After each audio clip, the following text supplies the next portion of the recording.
Hey there, everyone. It's Chris. How you doing? This is the weekend. We're coming up on Super Tuesday pretty soon, and so I thought I would share with you just a couple of thoughts. I'm not here to tell you who to vote for, but I'm going to make a couple of observations about the races in both the Republican and on the Democratic side. We'll start with the Republicans. Donald Trump is the front runner. Would any of you have predicted that a year ago? I sure as hell wouldn't have. Anyway, I just want you to keep something in mind. Take a look back at everything the man has said for the last, year or more, or lifetime. Has he said anything at all that would make America better?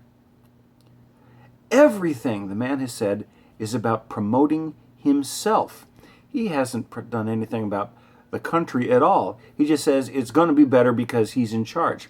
The only thing that he has done is talked about how much better he is, not about how much better he can make the country. We're looking for a president, not a game show host. Just something to think about. Ted Cruz, he's pretty high up there on the list. Another one I would not have predicted. Ted Cruz is a dominionist.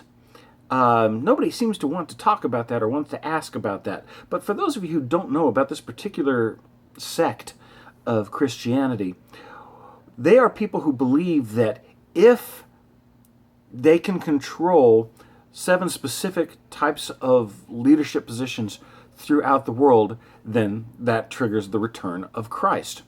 And this is a man who wants to be president of the United States. In other words, he's trying to become president of the United States so that the world can end. Me personally, I wouldn't want that in a president. But again, I'm not going to tell you how to vote. Who else is high up there? Marco Rubio. Now, you could have suspected that Marco Rubio was going to be pretty high up there on the list. He hasn't actually won anything or even come in second in anything, but a lot of the establishment types are pushing him. The only observation I really have to make about Marco Rubio is that I hope someday he grows up enough to have opinions of his own. The other 2 main Republicans that are still in the race are Ohio Governor Kasich, whose first name I'm not remembering right this second. He is trying to push himself as the moderate, reasonable alternative.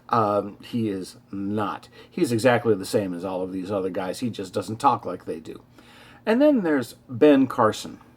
Here I am going to tell you what to vote. Don't vote for Ben Carson.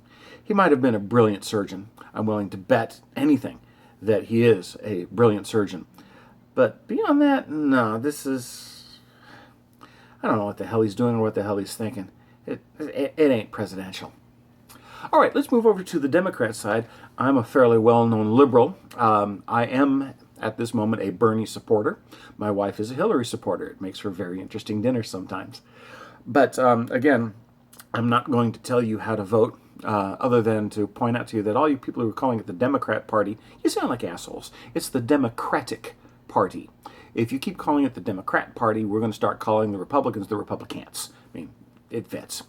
Anyway, Bernie is my man, but I have to admit, the last time they debated, Hillary Clinton made a couple of really strong points about how much of Bernie's plans fit into reality and how he's going to be able to make specific parts of the country do the things that he wants them to do. Some of that does seem like pie in the sky even to me, and like I said, I'm a liberal and I'm an optimist and all of this stuff. But yeah, you think you're going to get the governor of Arkansas or the governor of Michigan to do your bidding? That is going to be kind of difficult, I have to admit.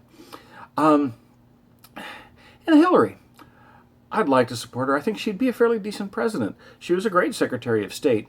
And for those of you who are all of a sudden screaming at your computer terminals, Benghazi, every single Secretary of State has sent people into danger, and every single Secretary of State has had people die under their watch.